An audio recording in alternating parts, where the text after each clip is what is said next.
2024 সালের 5ই আগস্ট বাংলাদেশ দ্বিতীয়বার স্বাধীনতা অর্জন করেছে। এই স্বাধীনতা অর্জনে স্কুল, কলেজ, মাদ্রাসা, আলেম ওলামা সহ সর্বস্তরের মানুষের অবদান ছিল। স্বার্থান্বেষী কিছু মহল এবং কিছু সেকুলার পন্থী ভাইয়েরা তারা এই স্বাধীনতাটাকে ভিন্ন খাতে প্রবাহের চেষ্টা করছেন। একইভাবে বাংলাদেশে একটি ভ্রান্ত মতবাদের অনুসারী রয়েছে, যাদেরকে বলা হয় লালনবাদের অনুসারী, অর্থাৎ লালনের অনুসারী যারা, তাদেরকে বলা হয় লালনবাদী। লালনবাদীরা দেশকে এবং রাষ্ট্রকে লালনের থিওরির উপর বা লালনের যে রেখে যাওয়া যে মতাদর্শ ছিল, সেই মতাদর্শের উপর এই দেশকে গঠনের চেষ্টা করছে। আমাদের অবশ্যই জানা থাকা দরকার যে লালন মতবাদ কি এবং লালন কে ছিল। লালন কে ছিল এবং লালনের জীবন বৃত্তান্ত, এটা একটা ধোঁয়াশাপূর্ণ বিষয়, এটি একটি সংশয়পূর্ণ বিষয়।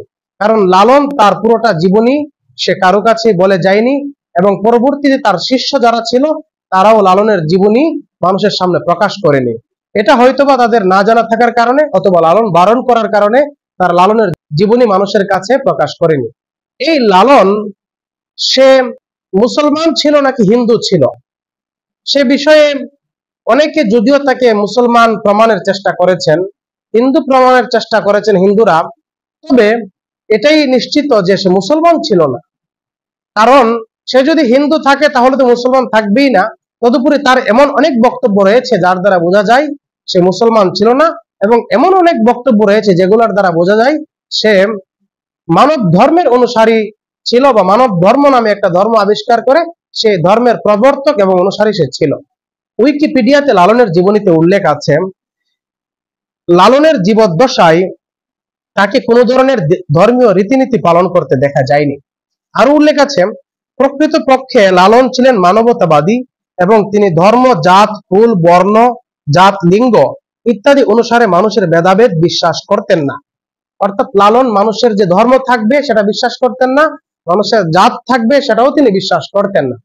এবং লালনের এই মতের উপর যারা সেকুলার আছে, যারা ধর্মকে রাষ্ট্র থেকে আলাদা করতে চায় বা যারা ইসলাম বিদ্বেষী আছে, নাস্তিক মনা আছে, তারা এই বক্তব্যটাকে খুব কঠিনভাবে গ্রহণ করে।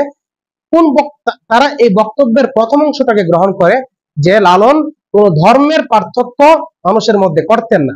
কিন্তু লালন কিন্তু এখানে জাতিগত পার্থক্যের বিরোধী ছিলেন, যে সে অমুক জাতি আরেকজন অমুক জাতি, সে জাতিগত পার্থক্যের বিরোধী ছিলেন।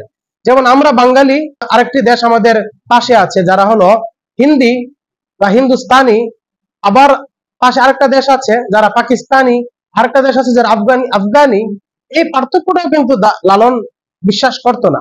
কিন্তু সেকুলাররা সেটা কি মানতে পারবে?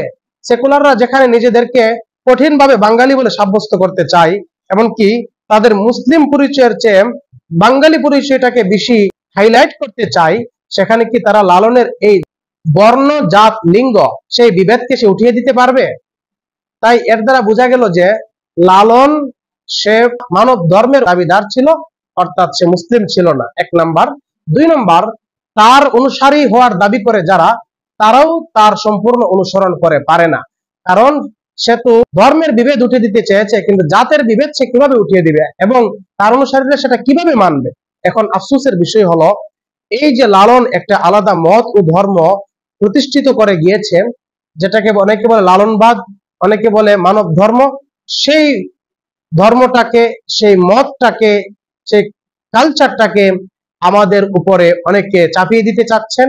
রাষ্ট্রের ঘাড়ে সওয়ার হয়ে অনেকে এই মতবাদকে আলেম উলামাদের রক্তে এবং আপামর ধর্মীয় জনগোষ্ঠীর রক্তে অর্জিত হওয়া সেই স্বাধীনতার সুফল ভোগ করার জন্য তারা এই রাষ্ট্রের উপর এই মতবাদটাকে চাপিয়ে দিয়ে তাদের মত দিয়ে তারা দেশকে শাসন করতে চাচ্ছে। আমরা বলি বাংলাদেশে যারা আছে সবাই থাকতে পারবে, সুন্দরভাবে মিলেমিশে সবাই থাকবে, কিন্তু কেউ কারো মত কারো উপর চাপিয়ে দেওয়ার অধিকার কেউই রাখে না।